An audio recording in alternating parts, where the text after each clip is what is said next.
నీటి తరలింపు జరుగుతుందా లేదా అనేది చెప్పాలి ప్రభుత్వంగా బాధ్యతగా తప్ప రాజకీయపరమైన కోణంలో దానిపైన విమర్శలు చేయడాన్ని ఖచ్చితంగా సమర్థించలేం.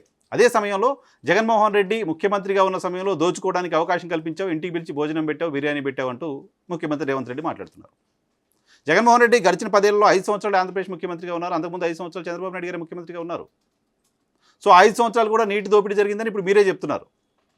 10 సంవత్సరాలు నీటి దోపిడీ జరిగినప్పుడు జగన్మోహన్ రెడ్డి, కేసీఆర్ వాళ్ళిద్దరు కలిసి మాత్రం కేవలం 5 సంవత్సరాల్లో నీటి దోపిడీ జరిగిందని ఎలా చెప్తారు? పైగా చంద్రబాబు నాయుడు గారు ముఖ్యమంత్రి అయిన తర్వాత మీరు కూడా పిలిచి పంచపక్ష పరవాణాలు, బిర్యానీలు అన్నీ పెట్టారు కదా. సో 2 రాష్ట్రాల ముఖ్యమంత్రులు కోర్డియల్ రిలేషన్ మెయింటైన్ చేస్తూ కలిసి ఉండడం తప్పు కాదు కదా, కలిసి ఉండాలనే కదా కోరుకున్నాం. సో ఆయన్ని పిలిచి భోజనం పెట్టి నీళ్ళు మొత్తం ఇచ్చేశారని చెప్తే ఇప్పుడు చంద్రబాబు నాయుడు గారిని పిలిచి మీరు భోజనం పెట్టారు, ఇప్పుడు నీళ్ళు ఇచ్చేస్తున్నారు అనుకోవాలా?